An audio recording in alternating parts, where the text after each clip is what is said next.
Welcome to Clean Plates, where every bite tells a story. I'm Brian Romaine, joining you on a culinary journey to understand the whys behind our diets and desires. Welcome to Clean Plates, where every bite tells a story. Today, I have the pleasure of having my good friend, Sam, on the podcast. Sam, how are you doing today? I'm doing great, Brian. Thanks for having me on. Look forward to talking about whatever we got planned today. No, of course. So to give everybody just a small picture, Sam, you are a real estate agent in the Colorado area. Can you just give people a little bit more of a pitch on that?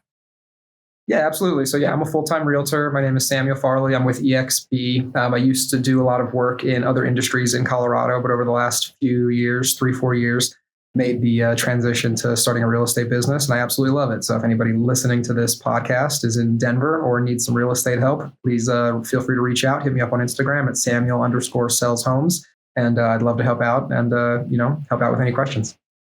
I love it. Yeah, Sam is extremely knowledgeable in many fields, and I think that you selling houses is just right on the money for you. So I'm super happy to see that journey, and it's really nice to see that just unfold for you. I appreciate that. Yeah, it's been a lot of fun. I've been in Colorado for coming on 10 years, so it's been a fun journey. Absolutely. So let's dial it back to growing up in Baltimore, because you are from the Baltimore area. We've been friends now long enough that I kind of know a little bit in that area. But tell me about growing up in Baltimore and what your relationship with food as a kid was. So that's a great question. Yeah. I spent most of my childhood in Baltimore. I was actually born in Reading, Pennsylvania, and then my hippie parents kind of traveled for a couple of years, and then we ended up in Baltimore when I was I think 1.5 or 2 or something like that, and that's where I grew up most of my time. My parents were kind of, early adopters, I guess you could say, to the whole health food kind of wave. So I actually grew up a vegetarian. I didn't eat any meats or any processed foods or anything like that until I was probably 8 or maybe 9. I was at my uncle's house, and that's when I had chicken for the first time. But I grew up on a completely vegetarian diet. Grew up going to Whole Foods before it got bought out by Amazon and the big corporations and stuff like that. So I guess for me, it's always been looked at as a method of nourishment and healing, not just I'm hungry, I'm going to go get some Doritos. As I got older, I wanted to eat some of those other things. But when I was growing up, it was definitely just organic, healthy, fruit snacks and kind of just whole foods. Yeah, so that must have played a huge role in your upbringing up until the time that you were exposed to other foods, I assume. Yeah, I mean, when you're a little kid, you don't really have much of a choice with what you're going to eat, right? So it's whatever your parents cook, whatever's in the house, that's what you grow up kind of eating. And then as you get older, you go to other friends' houses, you travel, you see other things, you go to different restaurants. All of a sudden, the world of food kind of expands quite a bit, and you can either go down a road of trying whatever and eating whatever, or you can kind of go down the road of moderately trying certain things but really maintaining kind of a certain level of commitment to a diet or to healthy foods. Mm-hmm. And was that a struggle for you, or was that something that was a little easier of a transition going into teenage years? I'd say it was for sure a struggle, because as soon as I tried chicken, everything changed for me. I was all right, I'm done being a vegetarian now. And I stopped being a vegetarian when I was 8 or 9 years old and started eating chicken and beef and kind of everything else that I kind of grew to try and enjoy food-wise. And then when I was younger, I had a head injury. I fractured my skull, and during my younger years got pretty overweight. So I dealt with a lot of weight issues when I was younger, especially middle school and high school. I lost most of it as I got to the end of high school, but middle school and the start of high school, I was pretty heavy and basically just dealt with different, aspects of eating. It kind of transitioned, because when you're a kid, again, you don't really have much control over what you're eating. But then as you get older, it's oh, well, now I can go to this restaurant, or now I can drive myself here. I can go to the grocery store and pick up this, sweet or whatever it might be. So I feel over time, I developed a slightly more unhealthy relationship with it, even though I started out I guess on such a good kind of trajectory with how I was initially raised with diet. But I think that's part of really what happens to a lot of people. You get you see the commercials for the burgers, and you're out with friends and it's late night, or you're on Uber Eats, or you're traveling and whatever it might be. And then you just start eating all of these other things that are most of the time, not really good for you. Yeah, I'm sure that that was also a cultural struggle because you come from a more traditional Jewish household. And I know that you now eat 100% kosher. Am I correct? Not 100%, but I do kind of follow the majority of the dietary restrictions that come with keeping kosher. I've never eaten pork. I guess I've had one cheeseburger in my life back years ago, probably almost 20 years ago. I had a cheeseburger, but I don't eat bacon, don't eat pork, don't eat shellfish, but I stick with beef, chicken, fish, stuff like that for the most part. I'll have venison once in a while if it's prepared at like a nice restaurant, but overall I really stick to what is considered kosher, I guess. Oh, yeah, because I remember a few years ago when we were starting to hang out more and we went to Bob's Atomic Burgers in Golden and you had their chicken sandwich because it is super bomb. And I had to put two and two together because you were like, yeah, I don't cheese and meat. They don't go on the same thing for me, and they don't enter my body in the combination or even just pretty much at all. Yeah, I can't really think of a scenario. Like I don't eat like meat lasagna. I don't eat anything Mm-mm. like that. So like if I'm eating steak, then it's pretty much like steak and vegetables or chicken and vegetables. And if I'm eating something else that's got dairy in it, like a pasta or something like that, then it's that pasta. But the one thing that I guess I do kind of deviate from is I am okay personally with like turkey and chicken and cheese, but I'll never do like beef and cheese. That goes back to just like some kosher kind of laws and kind of some of the teachers and stuff that I had when I was younger and having certain conversations regarding like what kosher is and like, basically the process behind it. And for me, I've always felt comfortable putting a little bit of dairy, cheese or whatever on a turkey sandwich or on something like that, or on a chicken sandwich, but never on a burger, or never with a steak or something like that. Yeah, and then I would just probably say too that keeping kosher really helps you approach food and nutrition in its own way as well.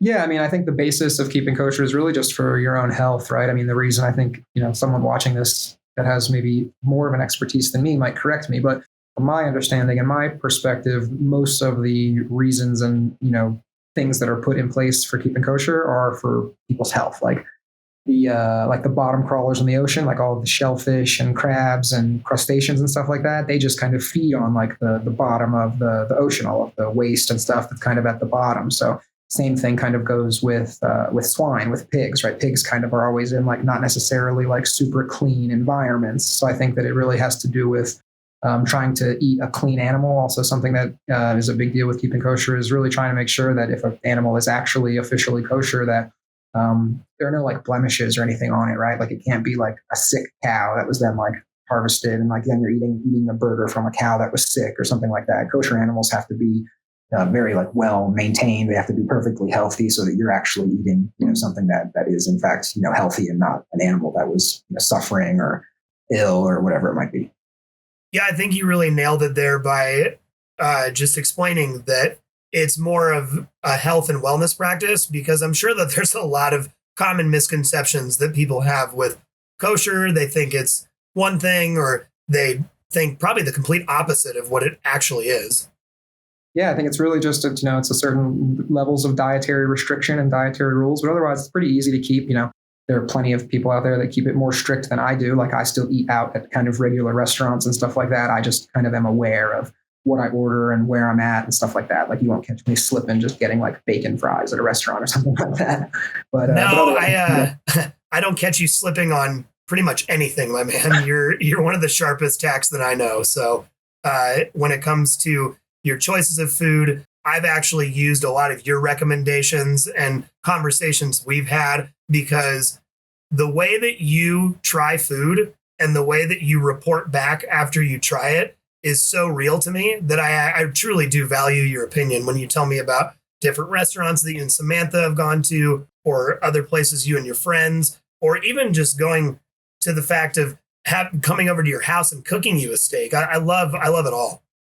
Yeah, no, we had a good time when we did that YouTube video cooking up a steak. And I think for a lot of people, especially kind of people watching this video and really for all of humanity, food is like such an integral part of our life. And you can either use it to heal you and kind of, push your life forward, or you can kind of use it as just like kind of like stuff your face mentality of just like, oh, I'm just going to eat whatever I want and just like to fill this like, whatever, instead of really focusing on like, oh, is this healthy? Am I thinking about what I'm eating? Is this a good thing for me to eat? I do a lot of intermittent fasting as well. So I think a lot of people don't put as much focus as they could on just what they're eating and when they're eating it and why they're eating it, right?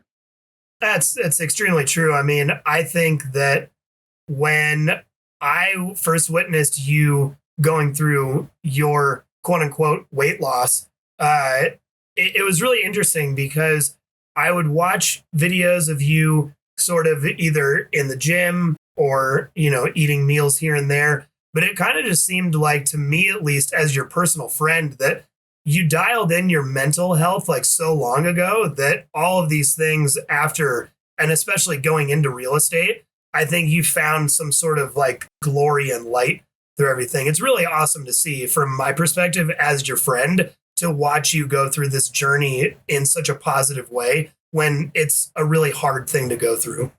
I super appreciate that. I mean, when you met me during the last, like, call it 6 to 8 years, and especially during COVID, I got back to probably like my heaviest in my life. So like when I was younger, I was heavy, and then I lost the weight kind of during the end of high school and into college. And then when I moved here in 2015, I started MHPC Media, my photography company, and just immediately started to kind of work and hustle, and like diet and kind of that whole kind of aspect of my life wasn't necessarily like in the forefront of what I was thinking about.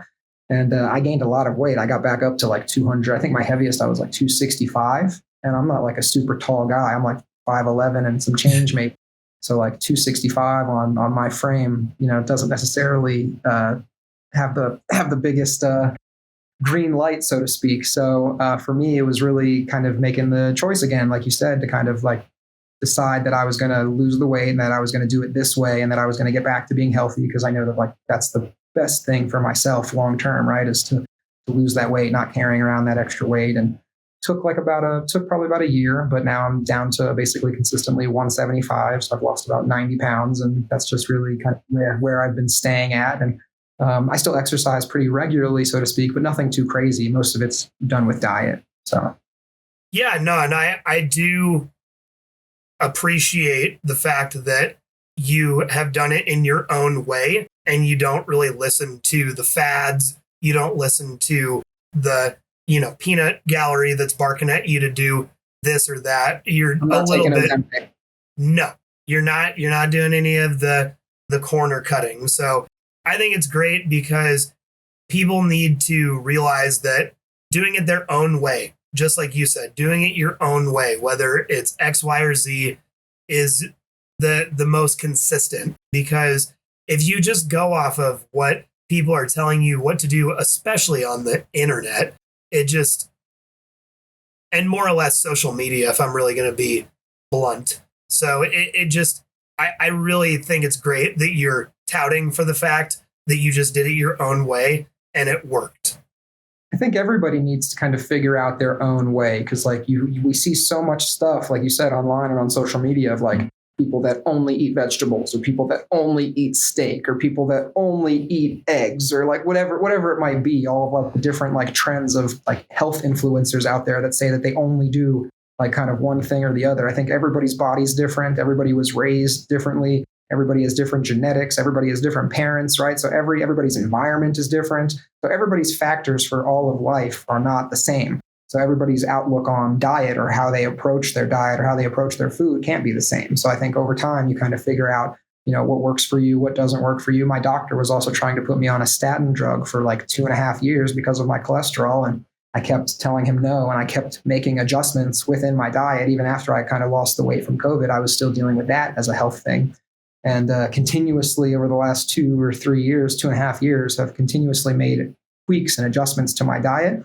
And finally got my cholesterol lowered by like 50 or 60 points over the last 6 months. All just through figuring out kind of the right mechanisms with diet. So I think it's a really big deal in terms of figuring out, what's good for your body individually, what's good for your body health wise. What do you need to heal from? Like, do you have any health, ailments that are, causing any issues for you, and what foods are connected to helping that? So it's a fun conversation to have for sure. Yeah. And then so with that sort of adjusting, do you do your own cooking? Do you buy any meal preps? Are there anything that you're doing specifically that you think has helped? Yeah, for sure. I'd say that my wife and I've probably switched personally. She's on an even stricter diet than me, but personally, I'd probably say I'm about at this point 85%, 90% vegetarian. And it's not for like, I guess, like good world reasons, so to speak. I'm not just like a fan. I love animals, don't get me wrong, but I'm not doing it just so like cows don't get eaten. I get it. It's more for like, I think really health wise. I think a lot of people don't consider just how much red meat they eat, how much red meat is good for them, et cetera. And everybody's body's different, but I've kind of found that balance, I think, of about 85%, 90% vegetarian. And then a couple times a week, once a week, I'll have that chicken or I'll have that fish or I'll have that steak or whatever it might be. But most of my meals are vegetarian. And I think that's been, for me, just really, really awesome. What are some of your favorite vegetarian options to hook yourself up with?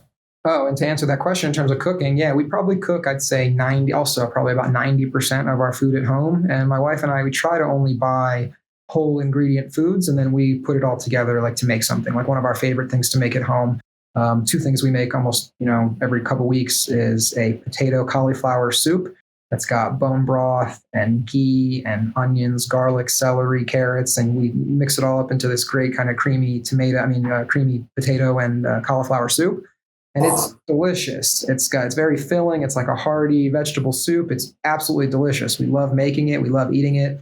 And we also make a lot of roasts. So like on the days that I am eating meat, we'll put in like a chuck roast for 15 or 16 hours with just some carrots and onions and garlic and celery and just let that cook and really just eat kind of whole ingredients. We're trying to really avoid a lot of stuff from boxes and bags and stuff like that.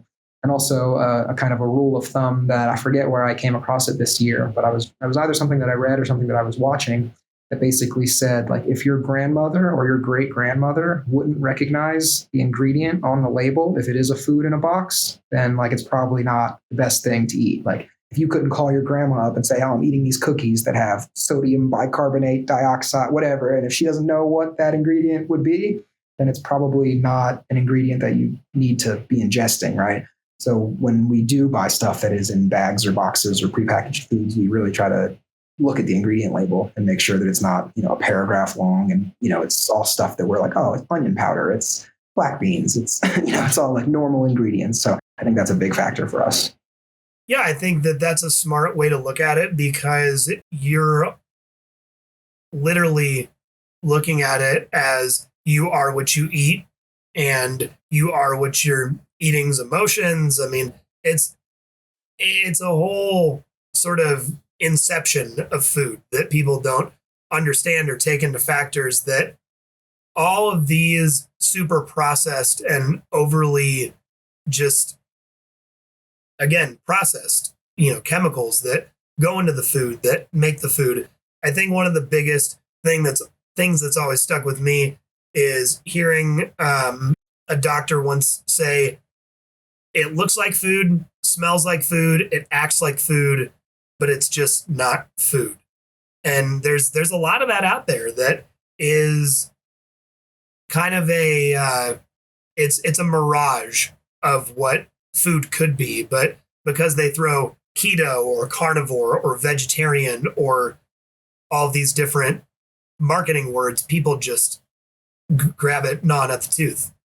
That's true. And we can also kind of go down a slightly different rabbit hole. And really, like, a lot of stuff's changed in America over the last 100 years. And what used to be like big tobacco and big cigarette companies like Philip Morris basically transitioned into big food. And like those companies that used to own the big tobacco companies now are all heavily invested or own Kellogg's and Unilever and, all of those different brands. So it's kind of taken like a second face of the same sided coin where like years ago, people thought that smoking cigarettes was the bad thing and that, if you stopped smoking cigarettes and you just ate normally, then you'd be fine. But then after culturally, people said, smoking cigarettes isn't really the most like ideal thing. And a lot of people stopped doing it. Young people don't really smoke cigarettes anymore. How then do you create a whole new customer base, so to speak, for that same conglomerate, for that same company, for those same businesses, right? They then invest in big food, all the ingredients and most of the stuff on the grocery shelves are terrible. And then you wonder why. I think like the stat that I saw recently was almost 50%, I think, of people under a certain age in America are pre-diabetic, which is like insane, right? So like when you look at like all of the different things that come with, being obese or diabetes or heart disease or like ADHD, right? Like kids not being able to concentrate in class because they're being filled up on red Jello, and you know what I mean? Like there's just so many different things. And then on top of the actual food and the ingredients, then you also add like cookware and stuff, right? Then you add like people microwaving their dinners in plastic containers and using Teflon pans to cook their steaks on when the Teflon pan is all scratched up and leaching microplastics into your steak. So it's like there's so many different like factors to just like eating well and being kind of healthy on a basic level nowadays that I think it's just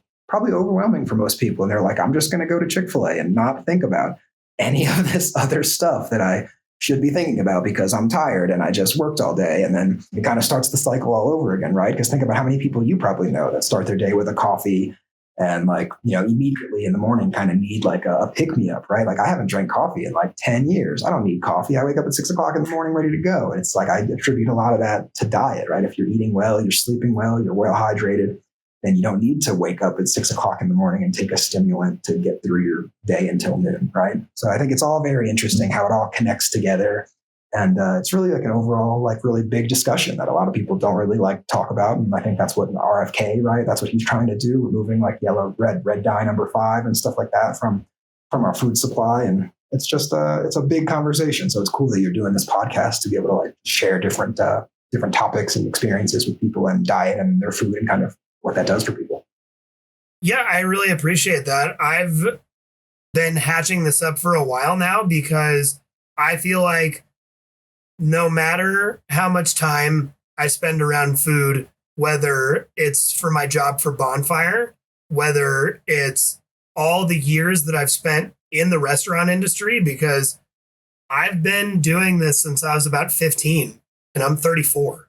So it's just, there comes a time where I realized that food is so vast and so deep that everybody has a different way of looking at it, whether they're just eating to survive and it's not the greatest. I mean, you know a lot of my former life and my drinking and things that past that I've come from, where I've just seen a lot of habits kind of go side by side, where if you're partying all the time and you're not really thinking about much else besides the next, rush or next high or whatever, your food just starts to also take such a huge dive because you're just eating things for pleasure and dopamine and just all the wrong reasons. Where when I stopped drinking, at least for me personally,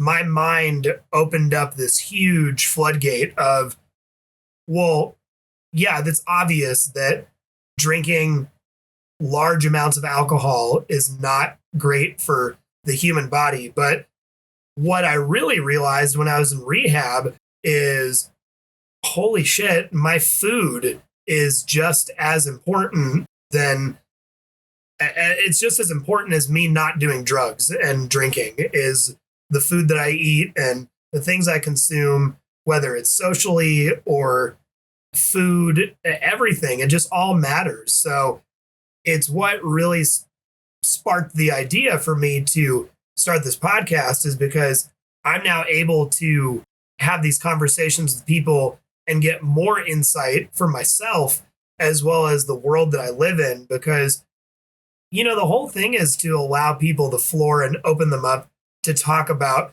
their relationship with food versus, well, you got to eat this and this guy's eating that. This is what's good. That's actually like the opposite of what I want to do. I'm here to let people have that opportunity to just explore the conversation of what they're doing versus anybody else. Do you think that food has a major connection to your faith? Because I know that you're, practicing or like doing some of these off and on things with kosher dieting. But I would say, do you think food has an ultimate connection to energetically to you? You know what I mean?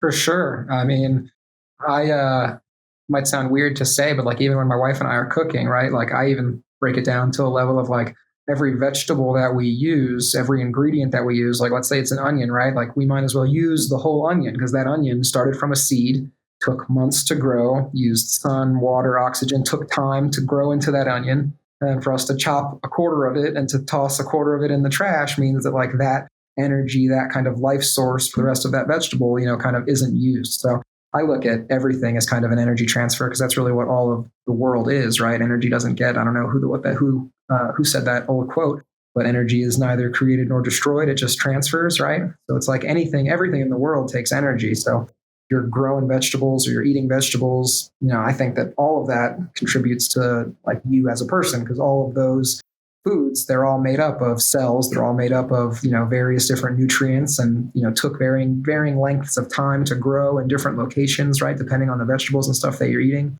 And when you eat that, I think you're absorbing a little bit of all of it. So I think it's important to eat, high quality ingredients and kind of ping back on what you were just talking about. I think a lot of people have so much other stuff going on like in their life that they don't stop to think about like what they're eating or is this really good for me or is it not good for me? And even like we talked about a few minutes ago, like a good example that I just saw, you've probably been bombarded by like the ads for that company AG1, right? And not to like take a dump on AG1, but I follow another company that does like chemical testing and apparently AG1 powder is like super high in lead. So it's like the people that are, it's like everything that is kind of shoved at you of like, oh, this is healthy, you should do this. Oh, just drink this green drink, right? It all has, I think, more caveats and more kind of unknowns than a lot of people realize when you can just go to the store and get yourself some Brussels sprouts and some broccoli sprouts and some mung bean sprouts and some lettuce and spinach and tomatoes and really like make yourself a really nutritious, healthy meal and not have to think about like, oh, well, is the company that made this like really doing what they say they're doing, or is this really a clean ingredient, etc. So I think there's so much that goes into the factor of food, but overall, absolutely, I think that the energy that it takes to grow a piece of food or an animal's life to go through its life, right? Anything that you end up eating is a life cycle, and I think that you end up absorbing that energy, and that's what our body uses to then create more energy for us and for us to do all of the activities in life that we then accomplish. So I definitely think it's all connected. Yeah, I would totally agree in just the sense that there's too many things that people focus on outside of the realm of simplicity. You nailed it right there with all of the powders and the supplements and the health drinks and the things that people think that they're getting something pure, but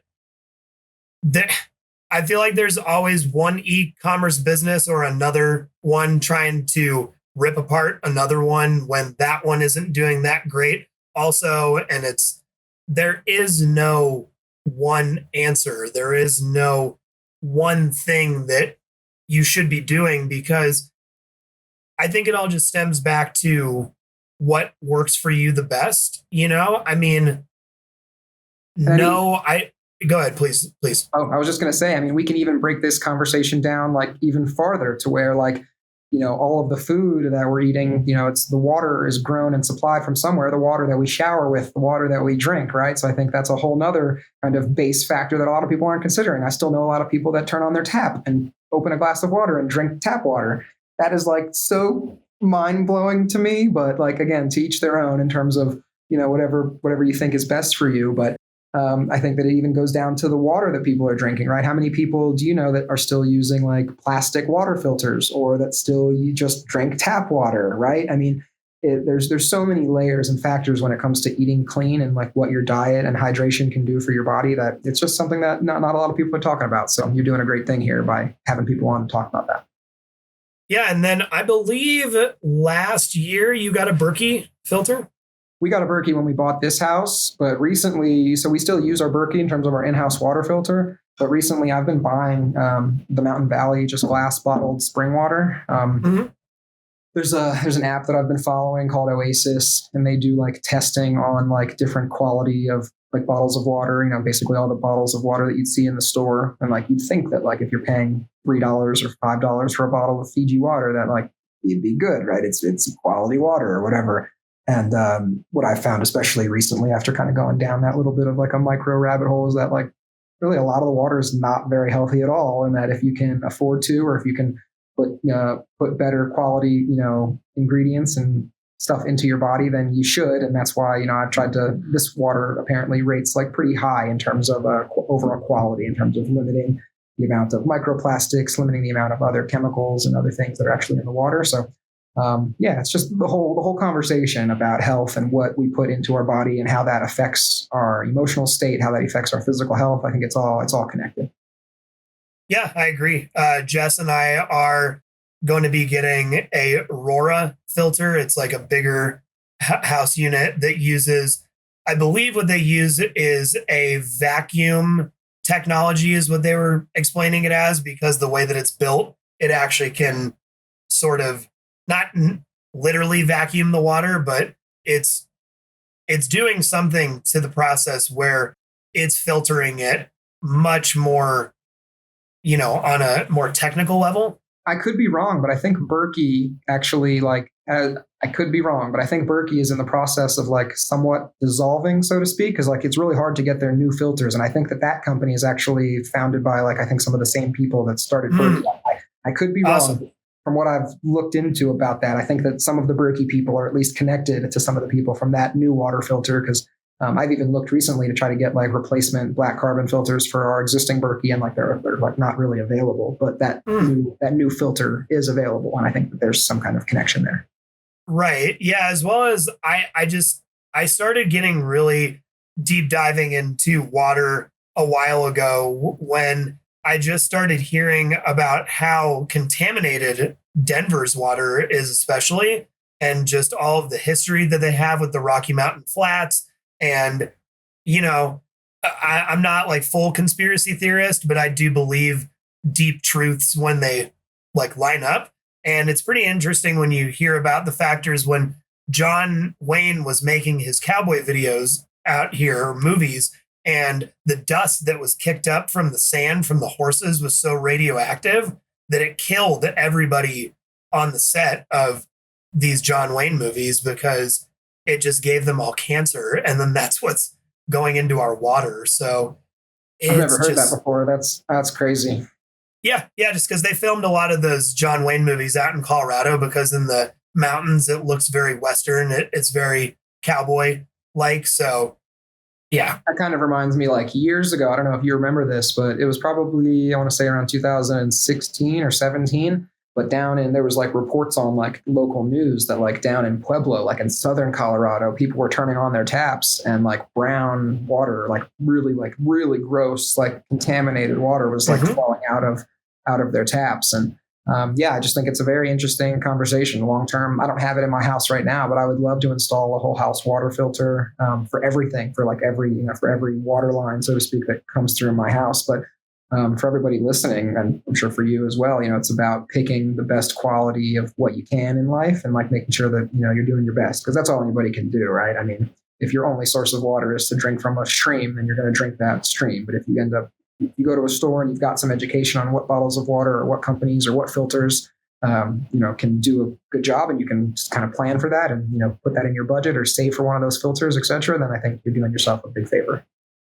Well, I think you're honestly one of the biggest people who has taught me how to vote with my dollar, because years ago, when we started hanging out more and just getting more familiar, I would just look at these little habits that you would have outside of health and wellness when it came to voting with your dollar. And I think that that's what has honestly helped me the most, because that mindset is what has just helped me put into more perspective of buying physical things, buying high entertainment value, and then switching that shift into buying a filtered water shower head, buying red lights throughout the house, because at night I want things to be more chill. These glasses that I'm wearing while I'm staring at this screen, and I have this huge Lume Cube light in front of me as well. It's all these things that are friendship, because I just respect your hustle and the way that you approach life has helped me, again, vote with my dollar, because it really boils down to small conversations that we've had where you've told me small things like, yeah, well, you can go to McDonald's or you can go to the gas station and buy your breakfast, but you're literally voting with your dollar because you're supporting those companies. You're spending your money to do that. And then energetically, that goes into your body. And so, what does that add up to? And so, that's really where, when I was butchering, why I wanted to hook you and Nate up with meat all the time, because it was a community of helping my friends that were also helping me get back to the person that I am and the person I should be mentally, because I just went through so much mental struggle from 2020 to 2023. And I'd already been kind of leading that up the 2 years prior. So for 5 years, it really was this just all out mental battle, whether it was drugs, alcohol, food, water, relationships, family, friends. And it's really weird when you think about something as simple as getting your mind, your body, and your soul all on the same page, where it just starts, it really starts speaking for more miles as far as what you're doing when you get those three things in I life. think life tends to at least feel a little less hectic when you start to align those things, right? And like I do a lot of reading, and a couple of the books that I've read this year so far, The 7 Spiritual Laws of Success by Deepak Chopra, and then Stillness is Key by Ryan Holiday. They've both got kind of different topics in them that I think are really valuable and that you probably love. And one of the things that I think that I'm starting to do more, and I'm going to continue to do more, especially into this year, next year, is really not just with food, but with everything, right? Like, does this XYZ benefit me? It's like just taking the time to like ask yourself that question. Does eating this ice cream cone really benefit me? Or is it just going to be a 30-second hit of some dopamine because I'm getting a sugar rush, right? Or like going to this event or going to this party or staying out to go to this or eating that or whatever it might be, just like really sitting to ask yourself, even for just 10 seconds, is this good for me? Is this going to help me? And like, if you take your time, if you take that second to just like ask yourself that, and I think in a lot of scenarios, with some self-awareness, people can be like, well, I probably shouldn't, I probably don't need to go to Chick-fil-A and get the chicken mini meal. And I probably don't need to eat a pint of Ben and Jerry's or Haagen-Dazs for dessert tonight, right? Like, do I really need to do this? Is this really going to benefit me?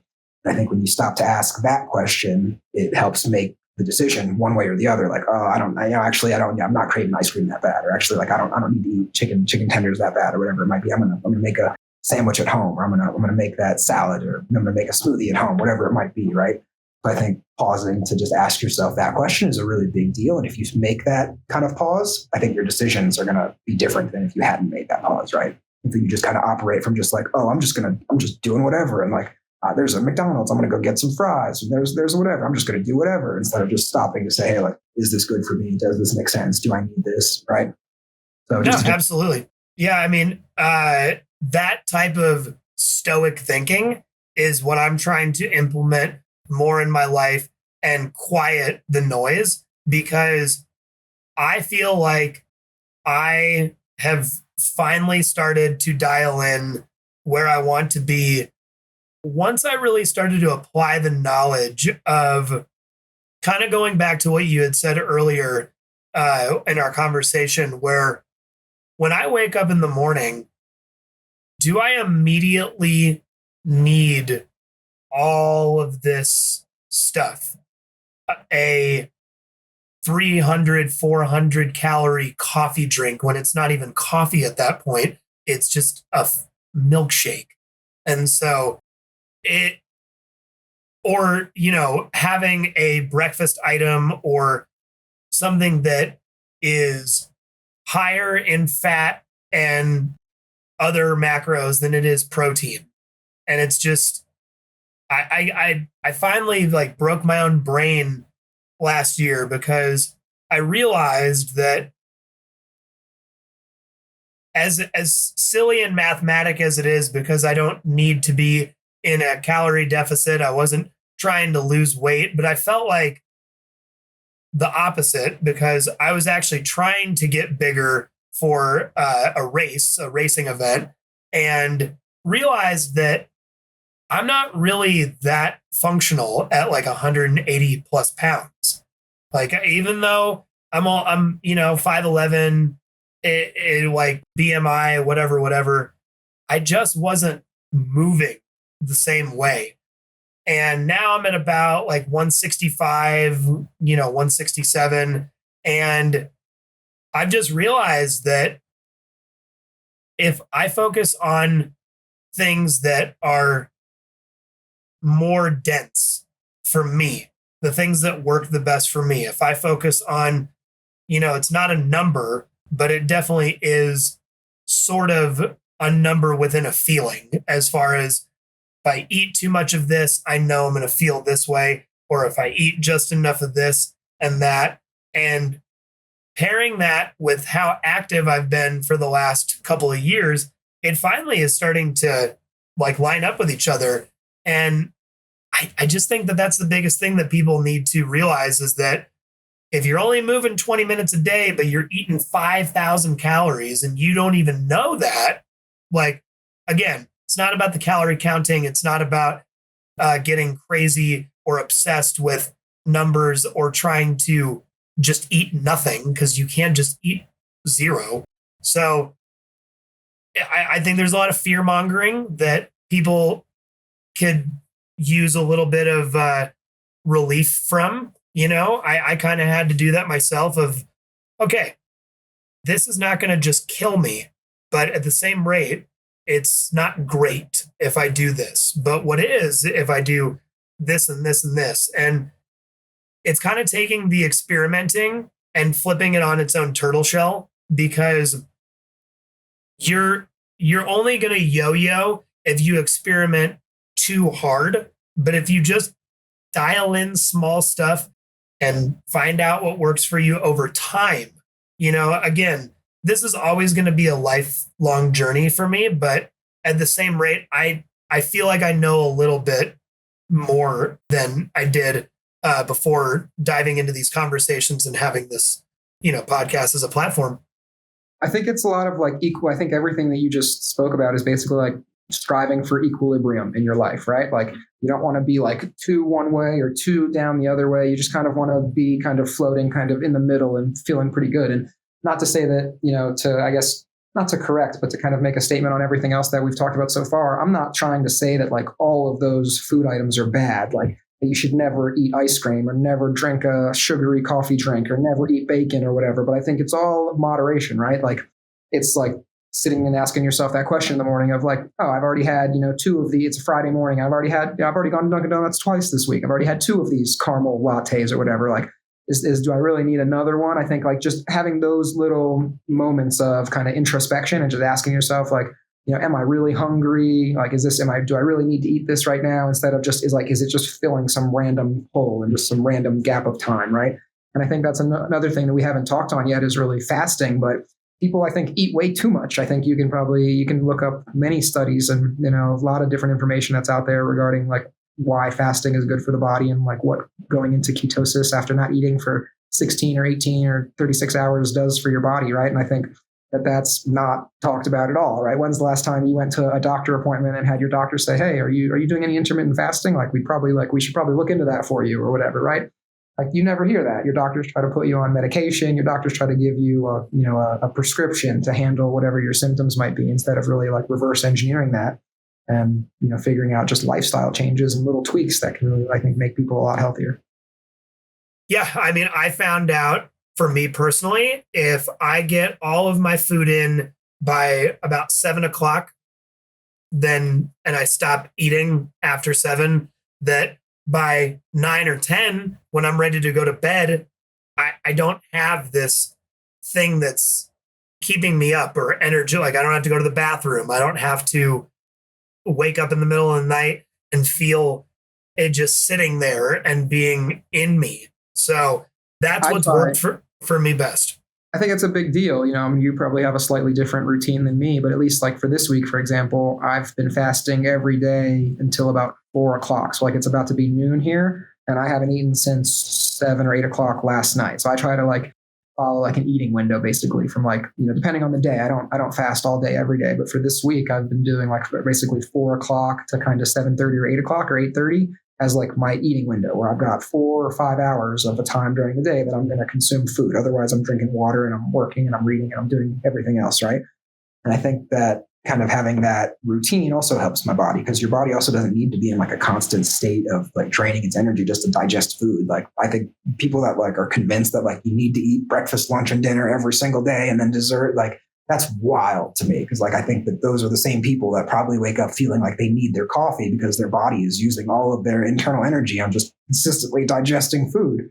And then not only just consistently digesting food, but digesting food that we've talked about is probably not good, right? If you ate McDonald's 3 meals in a row, that's like that old documentary that Morgan guy put out.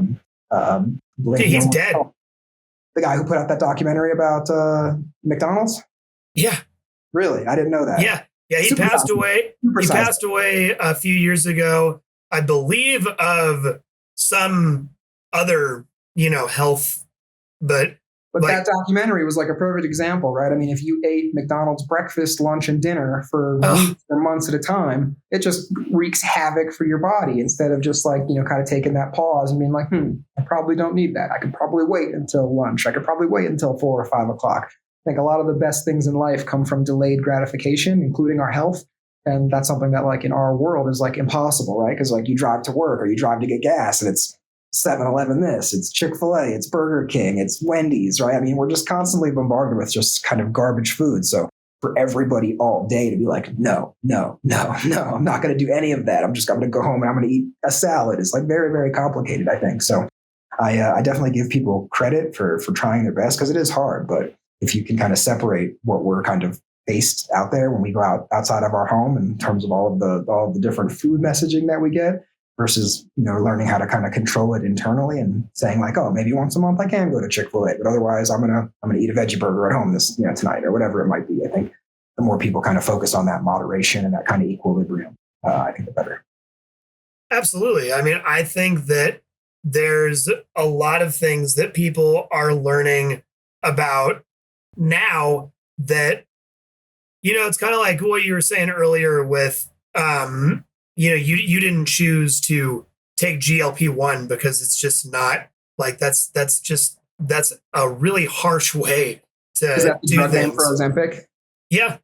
Okay. Thanks for teaching. Yeah, that's what it actually is called. And I've just known a few people that actually didn't need it, like in an obesity setting. There's a couple of people that I've seen or heard or talked to, or prospects to be on my podcast, because I want to know where that relationship for you, where it was necessary to get down to a healthy enough weight to actually start a diet, because you got to such a point where, you were doing it, and naturally, because I also had a gentleman on my podcast a few months ago that lost 184 pounds naturally.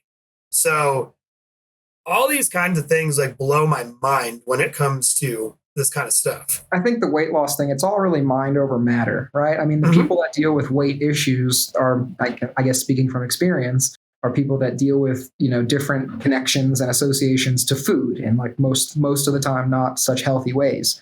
So I think those drugs like that are basically just a cop out, because at the end of the day, there's so much data and science and research behind what good dieting and then just what fasting can do, right? I mean, if a person who's morbidly obese and weighs 300 plus pounds just starts to fast and just eats one meal a day at 5 o'clock or 4 o'clock or 6 o'clock and fasts the other 20 hours of the day, right? 22 hours of the day, their body is going to start to go into ketosis once a day after about hour 16 or so. And they're going to start burning all of that additional visceral fat that's just like on their body. And they don't actually need to consume the extra calories that are in that McDonald's meal or in whatever they were going to have for lunch or in whatever they were going to have for breakfast. The fat's already there, right? I mean, you could see with larger people, the fat's already there. It's just a matter of what are they doing mentally to fix that and to get to a healthier place. I think a lot of times people can just say, hey, I'm not going to eat. And I might feel hungry for like 30 minutes or whatever, but I'm just not going to eat. And then I'm going to move forward with my day and let your body actually kind of work through that and burn through some of its own fat instead of, kind of taking a drug or a medication to, I guess, trick your body or trick your brain into thinking that you're not hungry or whatever. I think it's much more of a mind over matter conversation with a lot of people. And that's hard. It's hard to sit there while you have a craving for a food or whatever, be like, no, I'm not going to eat that, or I'm not going to stop at that restaurant. I'm not going to do that. That is challenging, but also once you get used to doing that and it gets more comfortable for you, then you also build kind of more self-confidence, because then you're not just like an internal victim to your food cravings, right? Like, oh my God, I want to have chocolate right now, or I want ice cream right now, so I'm going to go eat it.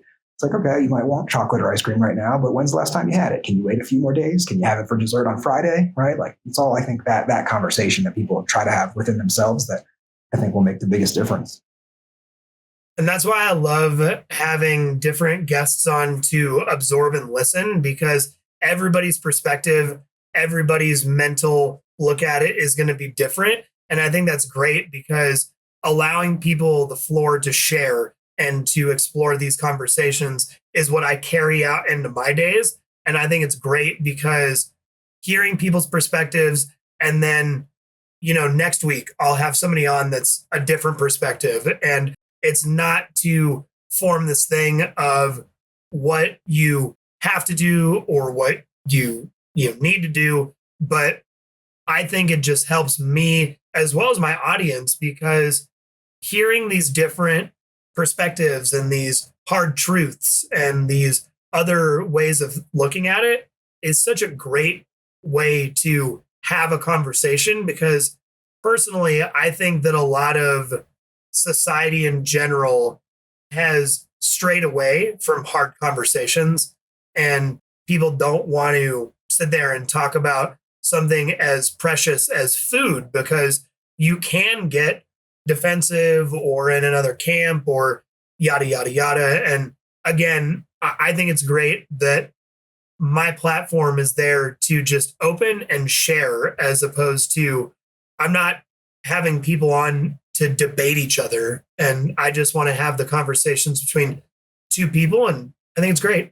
I think that circles back to what we started this whole conversation about. Basically, hopefully someone listening or watching this podcast finds one thing, valuable that maybe helps me, but that might not help everybody, right? I mean, everybody has a different body. Everybody has a different genetic makeup. Everybody's different. So the things that are great for you might not be fantastic for me, and vice versa. But having that conversation, at least you can acknowledge that information, you can learn more of that information, and someone at the end of the day can go and try to fast for a day, or they can try to, make a green smoothie or whatever. Like, after this for lunch, if I do eat lunch today, I'm probably going to make a broccoli sprout smoothie. It probably sounds gross, but like I love it. No, the curcumin, it's, I'm trying to think of what the, I think it's curcumin is what's in, or yeah, I know what you're talking about. It's a long formulated like nutrient or whatever, but it's very highly concentrated in broccoli sprouts, and like a little sprinkle of broccoli sprouts is like more nutritious than like a whole head of broccoli. And I'll put like half the container of broccoli sprouts into a smoothie with banana, organic blueberries, MCT oil, chia seeds, spinach, maple syrup, and I blend that into a smoothie. And that's what I drink. That's what I'll drink for lunch today. You know what I mean? So I feel like there's just so many different things that people don't consider. And if something works for me and it works for somebody else, then awesome. If it works for you and doesn't work for somebody else, awesome. But at least we're able to have that conversation, give people, some ideas of what might work for them health-wise and diet-wise. Right, but yeah, it came to my brain. It's not curcumin; it is sulforaphane that is right. high in, and just getting mixed up with different things with of health benefits and food and whatnot. But hey, we're not PhDs. Supplements. No, exactly. So looking forward in the future, Sam, what do you see? Sort of some of these habits that you're taking now. Are they just going to be things that you're stacking upon with? Mostly vegetarian and just kind of exploring into the same routine that you have now? Pretty much. I mean, my wife and I are trying to continue our garden, like especially like in Colorado, we're trying to work on different methods in our backyard for being able to like at least harvest some vegetables in the winter. Us too. But we try to grow, especially coming up spring season, summer season, fall season, as much of our own food as possible. So like I just planted onions in the back, cauliflower in the back. We got a new raised bed set up back there this year. So really, I think one of our goals is trying to I think the closer you can be to the source of your food, the better, right? So like if you know that you've been at a property for X number of years, I think it's 7. I think after 7 years, I think the number is soil or contaminants in soil starts to kind of dissolve and dissipate. So like if you were at a place when let's say you bought a house 10 years ago and it was kind of not the best soil, if you've been there for about 7 years, that soil quality starts to improve as different toxins and chemicals start to get removed from the soil. So for us, the way I look at it is, we buy high quality compost, we buy high quality soil from local gardening centers, and then as much food that I can go in my backyard and pull straight off of a plant and then walk into my kitchen and toss that on the pan to cook, right? When I can go pluck a zucchini that's still like dripping fresh from its, literally harvest, right? Like when you pull a zucchini plant, it like leaks almost. It's like you pulled it out of like a washing station or whatever. And to be able to cut that fresh vegetable 5 minutes after it was pulled from the ground and then to cook that. Same with carrots, onions, right? So I think the more of that, the better. And long term, I think that's my biggest goal, is to eventually increase the size of the garden space, increase our capacity for food production so that as much of our food as possible. Like I don't think I'm ever going to be the type that has like chickens or that like has goats or cows and stuff like that. I know other people take it to kind of that level, but my wife and I would love to have a big, sustainable garden full of as many fresh vegetables that we buy at the grocery store as possible. I'd love to, have tomatoes and Brussels sprouts and lettuce and spinach and, basically everything that we go to the store and buy veggie-wise to be able to just source from the backyard. And I think the closer you can get from when you're eating it to where you got it from, the better, right? I mean, all fresh vegetables, fresh fish, right? The people that go out on the boat and catch a fresh fish and then cook it that night, that fish probably tastes a little better than the one that was caught 2 weeks ago and then frozen and then shipped to California and then ended up on the shelf in your grocery store, right? So I think the closer that people can get to like their source of food, the better. So I think that's probably like my biggest goal. Yeah, that's a great takeaway. I think that's a great goal to have, as well as I'm on the same tip with you. My girlfriend is growing a bunch of vegetables right now as we speak. It's actually really cool to hear her geek out about them sprouting and them growing and, the process involved. And I think it's great because her friends, they all had a seed planting party. And, it's cool because it's bringing community, it's bringing aspects of friends in it. And if you want to trade vegetables later, there's a whole aspect of that. And I think you're on the right path and the good page of, trying to every day just find a new way to keep connected and stay in that connection.